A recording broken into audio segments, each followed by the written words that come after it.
Yeah.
All right, welcome to VIP's Only Podcast. Good afternoon. We have another special guest. Welcome.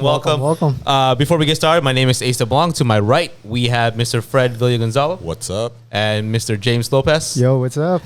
Fred, go ahead and introduce our special guest for us. We have a special guest today. Yep. This gentleman here is ex-NLB player. Not just kidding. Could have been. Gave up those dreams. Yeah, definitely. I met this guy when he was in basketball shorts and a jersey. I think he was probably just graduating high school. Yep. Yeah. That's right. And we actually hung out in another state, in Tennessee, Nashville. That's the first time we actually hung out, I think. The AIG trip. Yeah. Oh yeah, that was memorable. That was very memorable. Yeah, this gentleman here, I've known him for some time now, maybe a couple of decades. Maybe I've known you ever since I started this insurance business. You kind of grew up in this business together, right? Yeah, we definitely did. He has the same story as I do. My mom actually is known his father for some time. I've known his father also some time now. He grew up in this business. Not only grew up in this business in the life insurance business, but he grew up and followed his dad's footsteps in the annuity. He's more of the annuity guy. We call him Mr. Annuity, right? So let me introduce to you Michael St. Clair. Michael St. Clair is he's one of we don't call him home office guy because he's not. Well, Yeah, not he really. has the knowledge of a home office. He's barely in his home. Yeah, he's really He's out. traveling. I mean, he just came from some really nice vacation right now.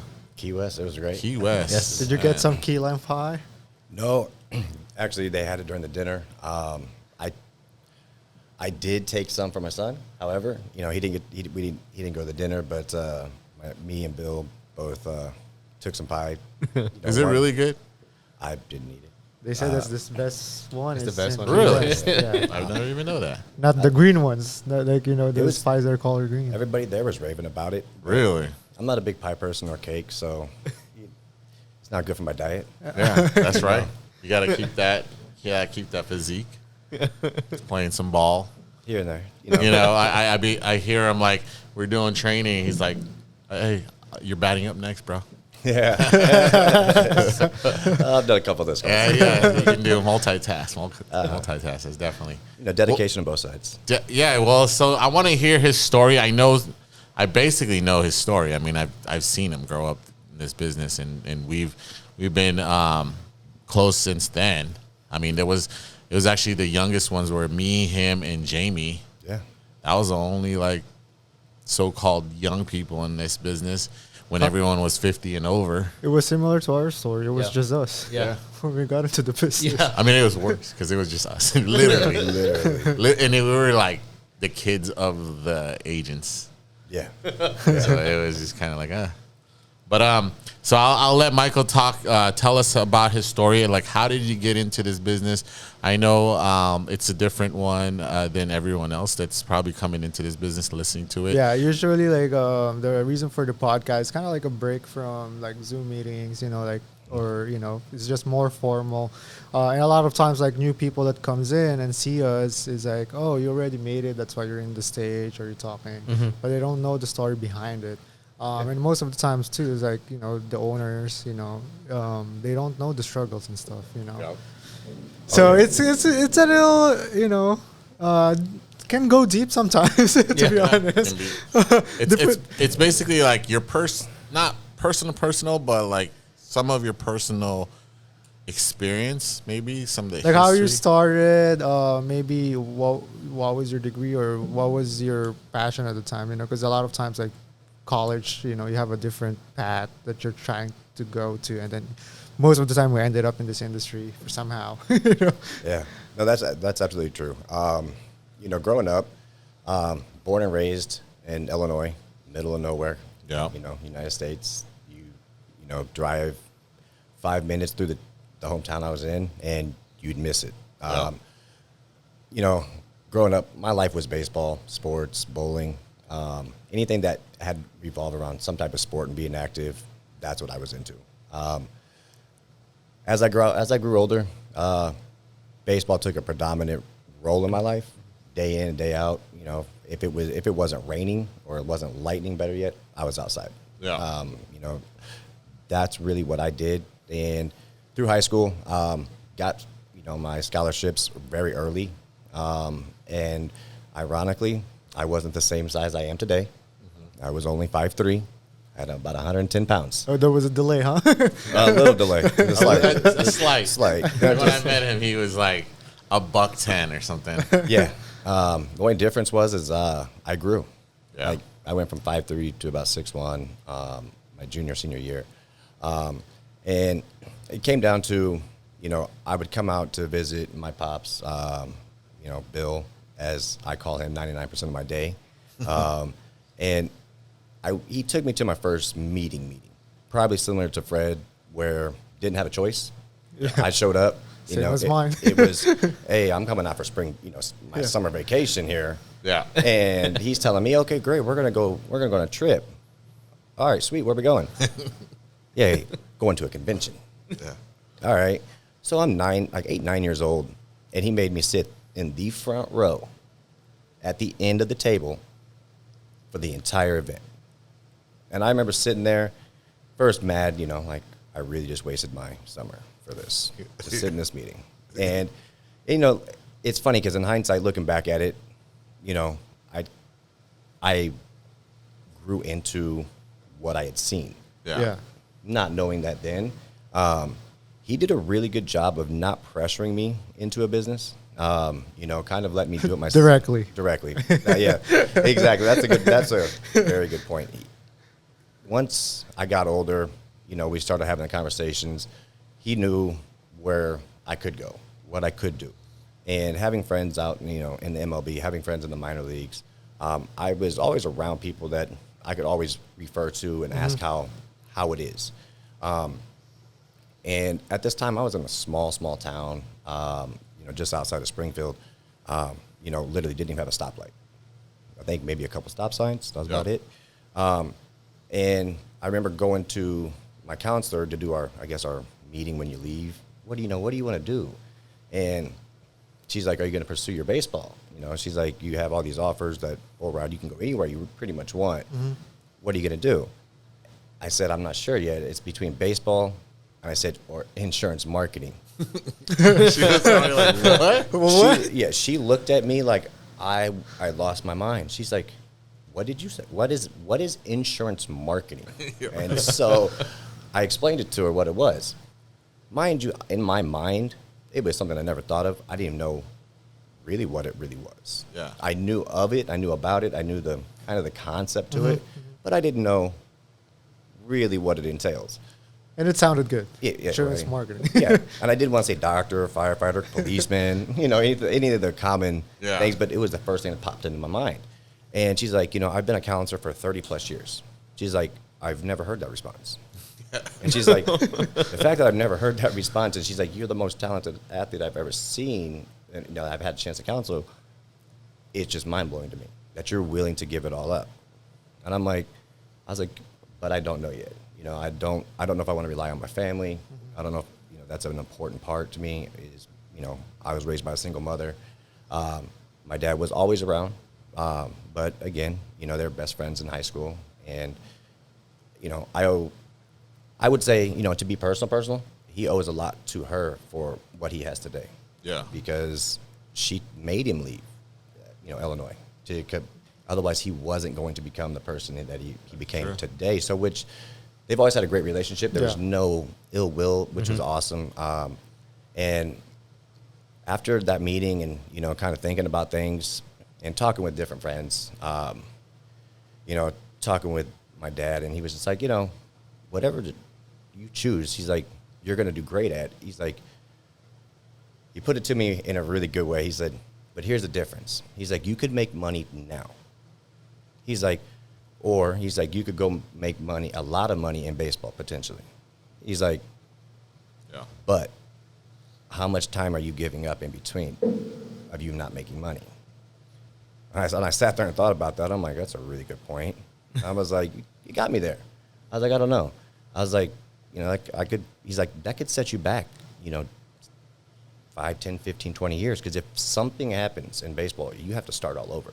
Yeah. Yeah, exactly. I said, all right, that's a good point. All right, fast forward. Yeah, made the decision, backed out, not go to college, listen to. So you kind of test the water still. Yeah. Ironically, after I moved to California, I actually met somebody that scouted me, and they wanted me to go out for their minor league team in California since I was there. But again, it was one of those things where I hadn't played at that point for a couple of years, and it would have taken me time just to get back in the habit routine. And this was, I was starting a new venture in life, and I was, like Fred said, I was 18, 19 years old. That's when you were in San Diego, right? Mm-hmm. And so you move here, and that's the time we kind of like go into the industry already. Yeah. So I had been to multiple meetings at this point. Yeah. Before I ever started. Yeah. I had been to countless meetings. Yeah. I would see him like in the back with headphones. Yeah. Yep. That's me. Like, he was like, yeah. It's kind of like similar story to me too. Yeah, because most of us too is because of our parents too.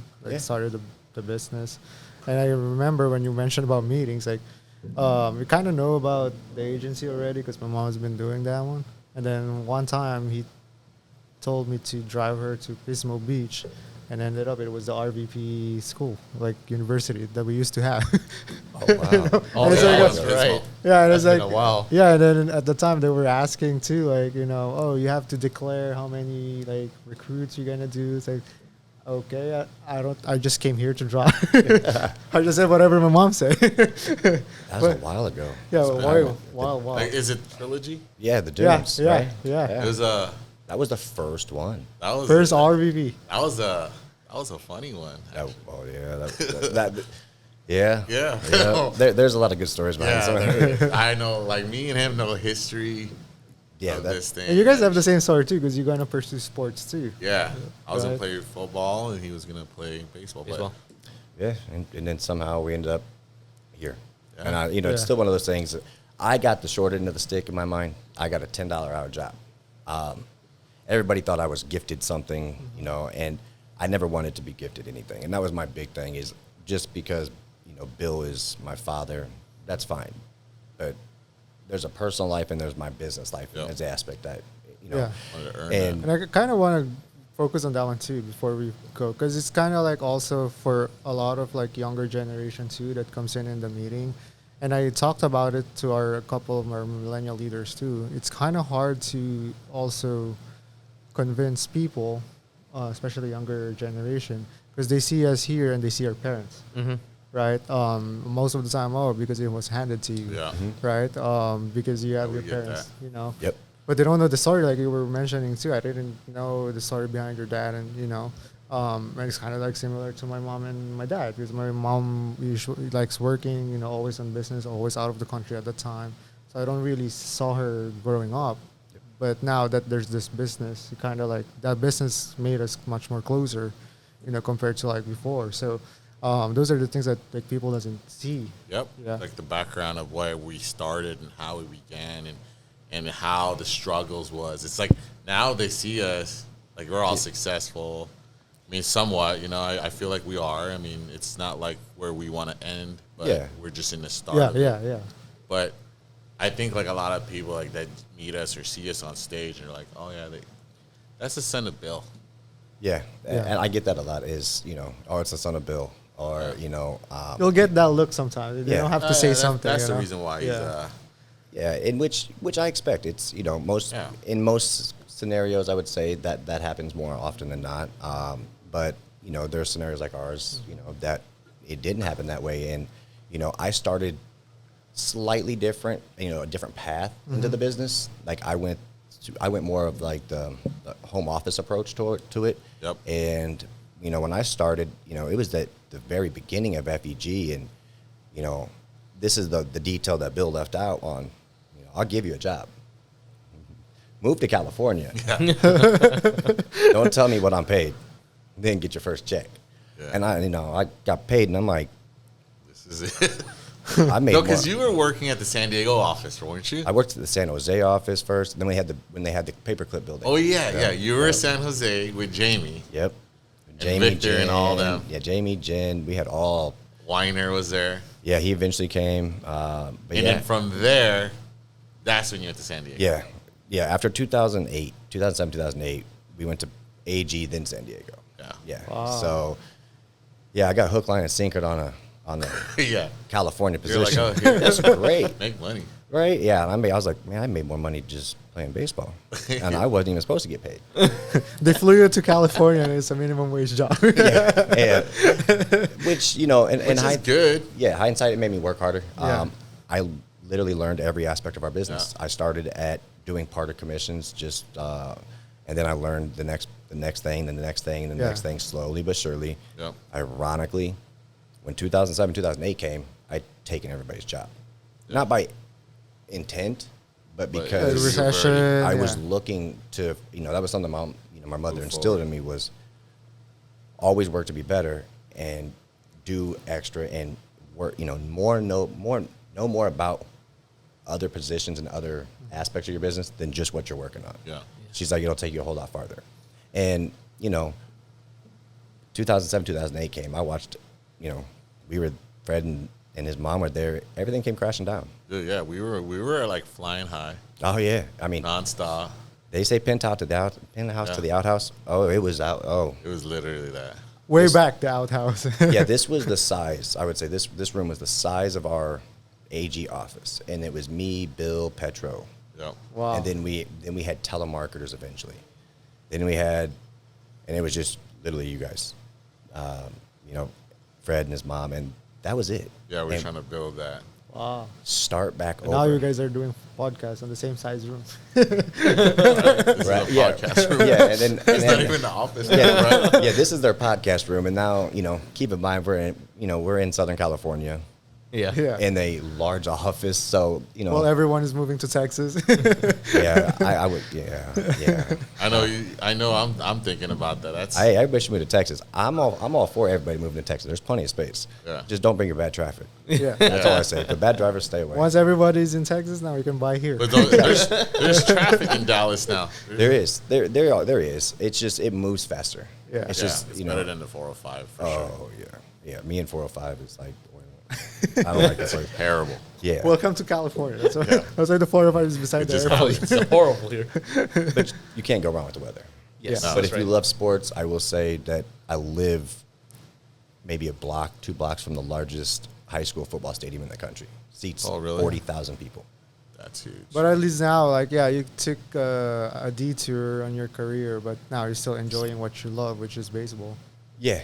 So I mean, you know, obviously I'm playing softball more times than I had anticipated. I got back into it after I moved back to Texas, And it just, one thing led to another, and then, picked up, now I'm playing on sponsor teams, tournament teams, getting paid to play. So that's what I love to do. But it's a different part of my life and part of the love of what I enjoy about life.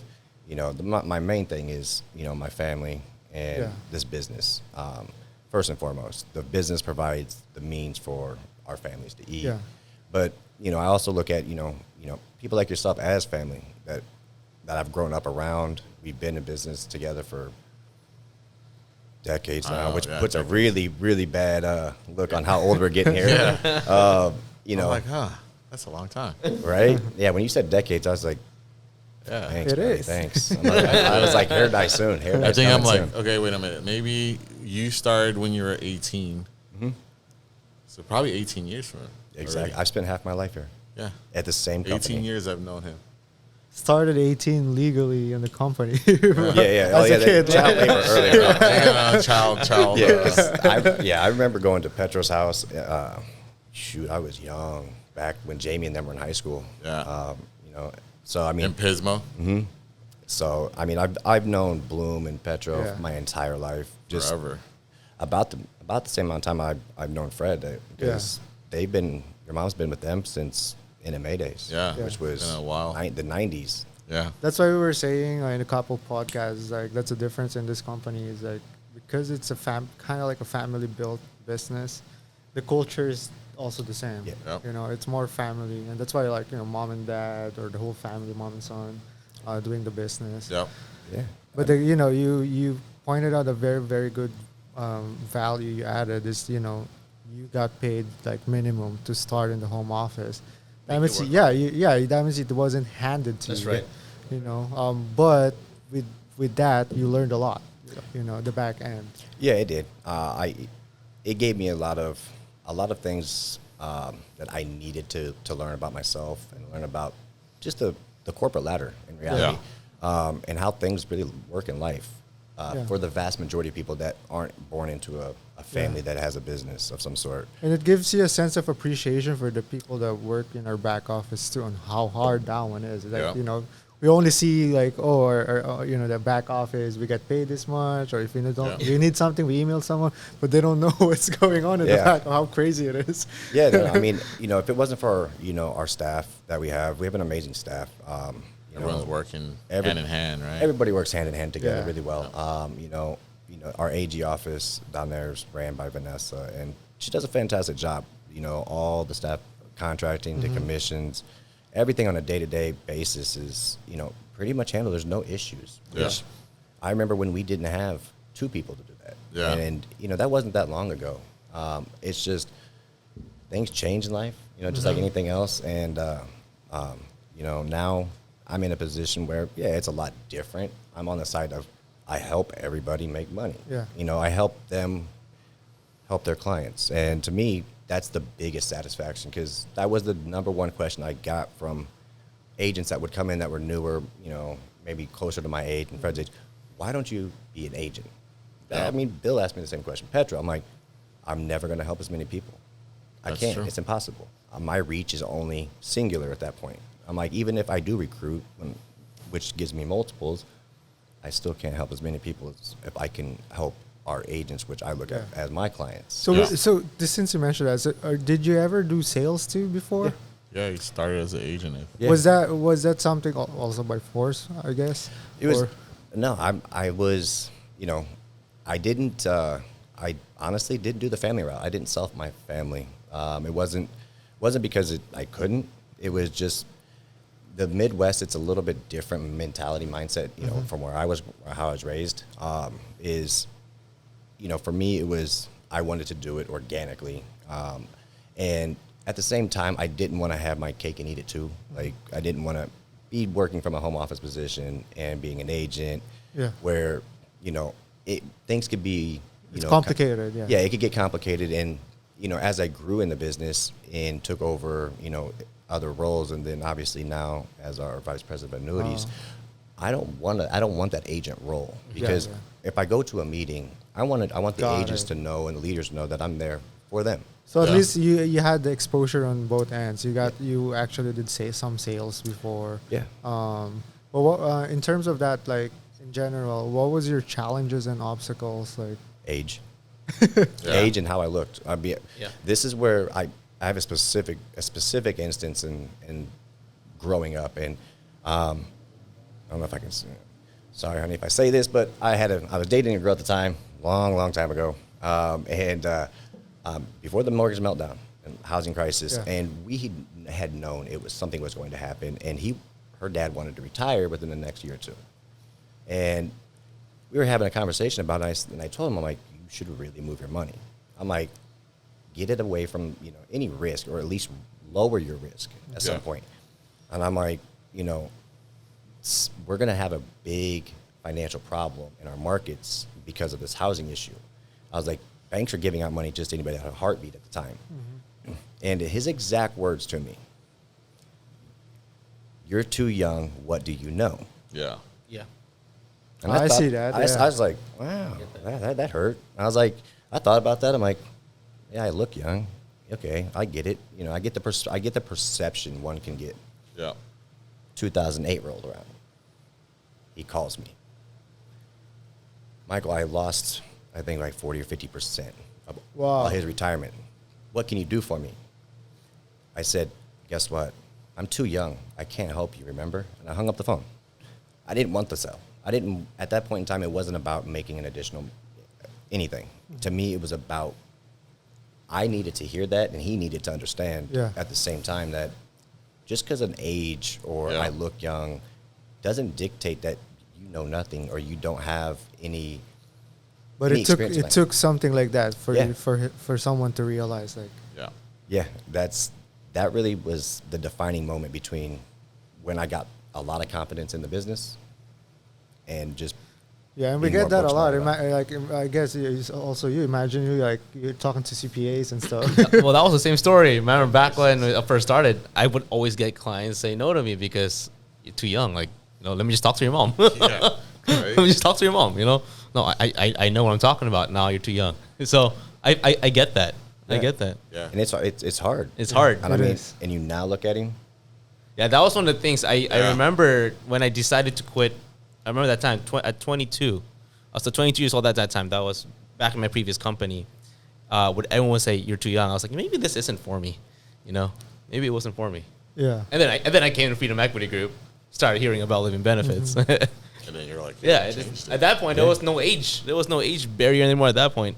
Yeah, and I think especially once you become a ring earner. Oh yeah, age doesn't even matter. Yeah, and I mean, you guys. I mean, obviously. You guys are doing phenomenal. I get a chance to see all of you guys on leaderboards every week. So, from my standpoint is I look at people like us as we were a change in a dusty industry. Yeah. I mean, when me and Fred started, it was 60s. Yeah. I mean, 50 to 60-year-olds. We were literally a third of their age. Yeah. Mm-hmm. And talk about being like really, you could stand out in a crowd. Yeah. You stood out in a crowd. Mm-hmm. Like everywhere we went, it was just, you could tell an insurance agent from a mile away. Yeah. But now it's like we have such a young culture that came in, and it's the amount of people that are coming from all walks of life, not just your, a lot of sports players end up in the same industry we're in, ironically. But you're also getting people that were fast food workers. You're also getting people that just came over from another country. Yeah. You're getting people that were successful in other businesses. From end to end. And And now it's, we've kind of just really just taken down the boundaries and barriers that we once had, and just allowed people to flourish and gave them their own identity. That's true. So, that's exactly true. I mean, I feel like this industry has changed a lot from where we started. The opportunity now is a lot easier than it was before. Oh yeah, absolutely. I mean, things are all set in place. There's also there's already a system. Not only that, like the products that we were selling before wasn't as competitive. It was just like thinking now what you know. Like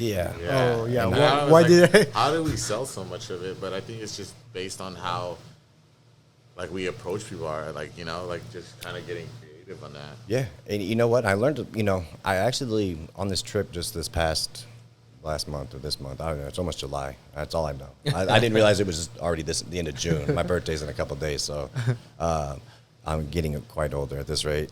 But there you go, age. Your age again, right? We're familiar with this company. I don't want to say their name just for the simple fact, but you'll know it. It's an A and an E. We'll just keep it like that. When you look at like the annuity business, like annuities today, vastly different than 5 years ago right? Or 10 years ago, right? But the amount of business that this company still does, and their products have never changed. And I had a chance to talk with them just this past trip. I'm like, why do your agents continuously write business? Yeah. When there's superior products out. Yeah. Loyalty. Yeah, that's true. They're loyal to the company because they've always been treated right. And the product is not bad. It's still providing, a guaranteed income, still providing the solution people need, but they're still doing business because of the loyalty. I like that because it's not just in insurance. Like even in our company, in anything you do, like you can have a good product, but if you have a bad customer service, it's not going to work out. And it's the same thing as here in Freedom Equity Group. You can have a good compensation plan. You can have all the carriers and the good products, but if you have a bad culture inside the company, people is not going to stick around. Yeah. And that's one big difference is like you see people here from day one. Yeah. And why they did this stuck in this company is because going back to loyalty. It's like the company you're talking about. I mean, their products are just traditional. I mean, it's very. You're getting left behind fast because like now, unlike compared before, a new products, especially on annuities, it's it will take time before there's another new one. Now it's just like they come out as fast as like you have another one coming out. Yeah, the one that just came out, one of a one. It's really one of one in the fixed index annuity world. I mean, when you look at that product compared to some of the traditional companies, I mean it's mind-boggling just how different they are, and it hasn't been that long. But the fact that it's built around the loyalty around that company, it really tells you a lot about the type of business we're in. Because, in all honesty, there's a negative connotation about what we do, right? And that's because there are bad people in every industry. No matter it only takes what. one bad apple. Yeah. But the reality of it is when you have a quality product and you have a quality company, but even more so, you have a company that it looks at its agents or at its staff or at its executives, and they treat them as if they're a family to them. You invite you to the home, gifts, trips, whatever the case may be. It really starts changing, how you feel about them. You may not notice it on the surface, but you'll notice it as time goes on. Because you're never leaving. Yes. Because you're going to get offered something better. Everybody does. Like, Yes. Let's be honest. I could have went back and played baseball. Loyalty. It all comes back down to loyalty. Is I would miss working with people like agents like you guys, and having the relationships that I have with our other agents and leaders. I would no longer have that. Yeah. And true. that's a big part of me. Yeah. You hit that mark because like for me and my mom, we came from another company too. Actually, we have higher compensation. When some people ask, like, why did you transfer to this company and you downgraded your compensation? It's not just about the compensation, but it's the overall package. And like you're saying too, it's like we got invited to the owner's house, like, and we're not something else at the time too. Like we haven't really proven nothing, but Or your Petros. yeah, we had a barbecue and stuff. So like Yeah. These are like $500,000 earner, at least $1 million earner, but we're just starting in this company, but you're invited on that house. And, and the good thing is like people too, it doesn't matter if you're new or not, everybody knows everyone. You know? During conventions, like everybody knows everyone. Yep. And especially the owners too. Like, it's something like a CEO can learn as a skill to know someone, by name, but them knowing everyone, that's something else. Yeah. I have to say that is for them. That is something I've always admired by them. Is Petra's probably the best at it out of the three, and he's I modeled in my work a lot after Petro because he works harder than anybody that I've seen. Yeah. And just from an in-office standpoint, every day all the time, no breaks, vacation. What's a vacation? Yeah. But he knows everybody. He knows their backstory. He knows what's going on in their life. And not just the name. Not just the name. And I'm like, Petro, I don't remember the last person I just met 5 minutes ago. I can't remember their first Especially name. in conventions, they come up to you and you're just like, yeah, I remember you. Yeah.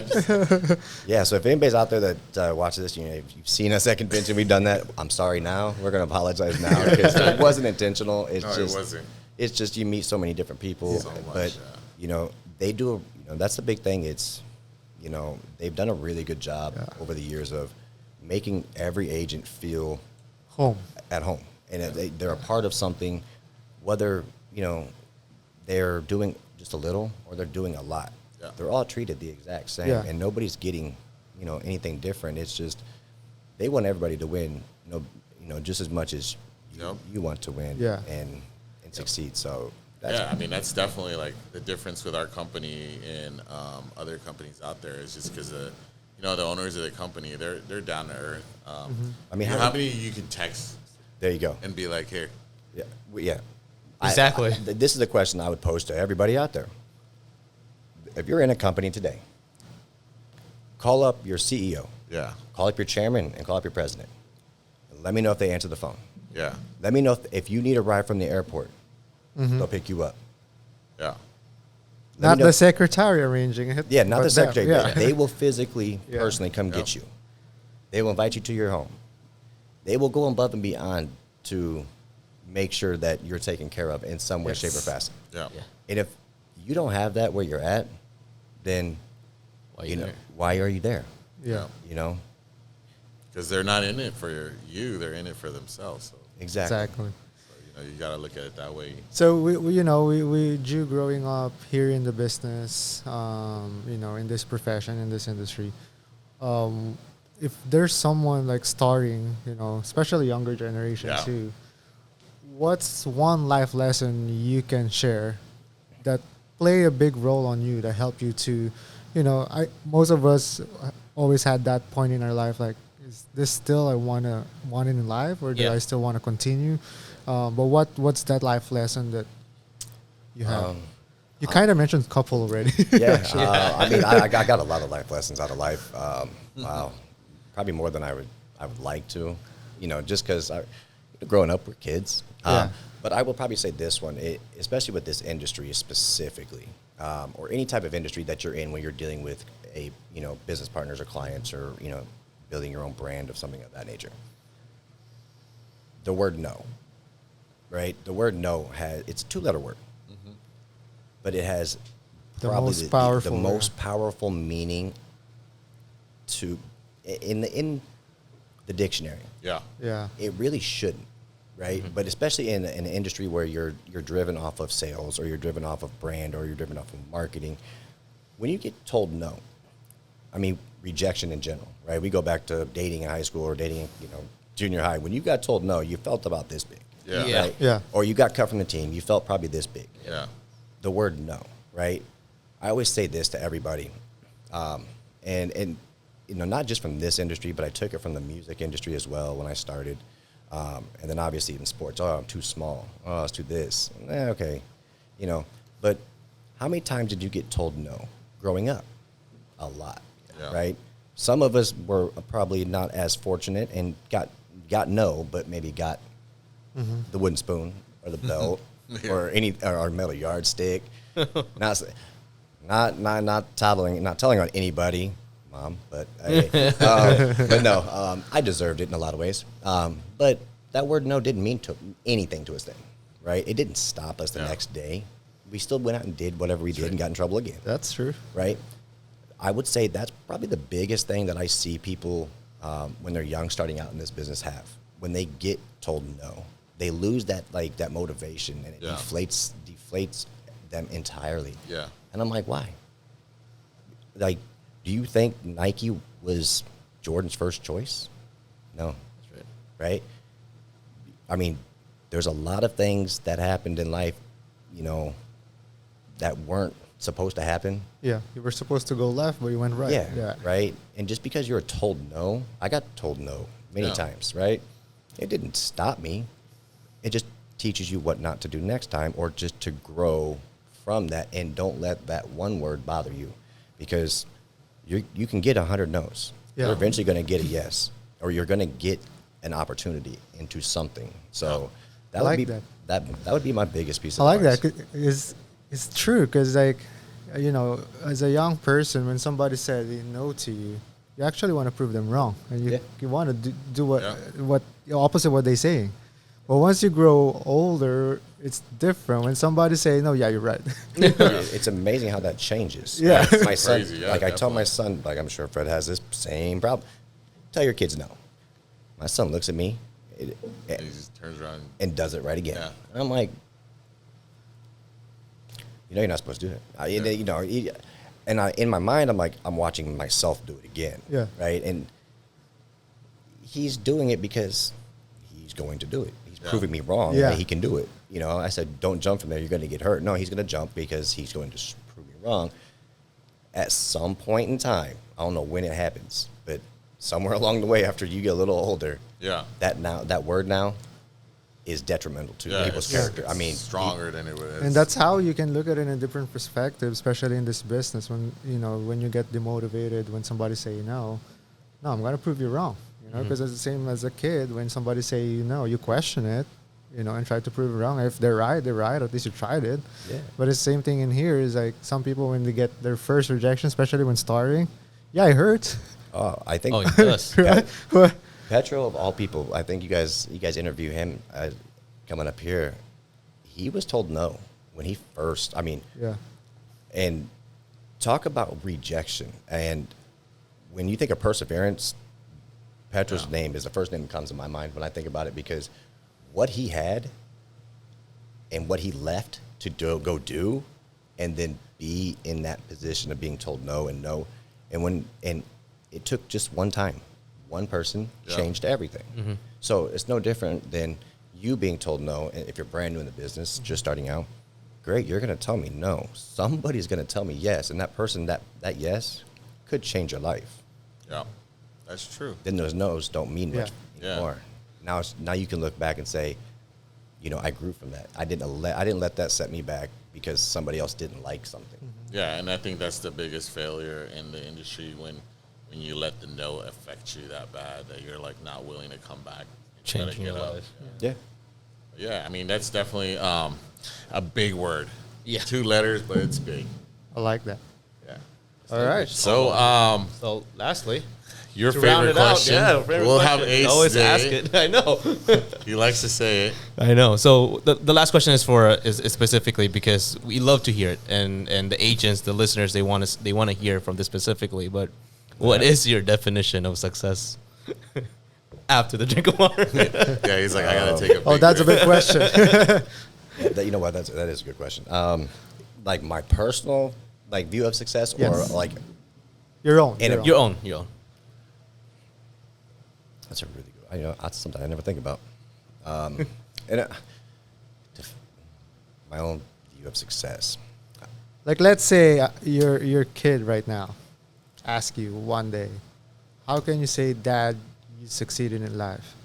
I was able to provide him with a quality of life that he deserved, if not, was much more than that, and gave him opportunities to be anything he wants.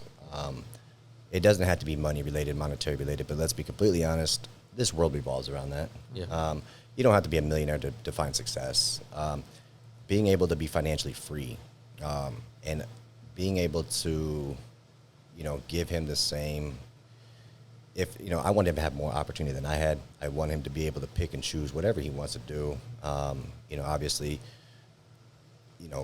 that would say would define my success, is how good he is. Yeah. Because I'm just me, right? He's part of me, and I'm responsible for him. Yeah. Right?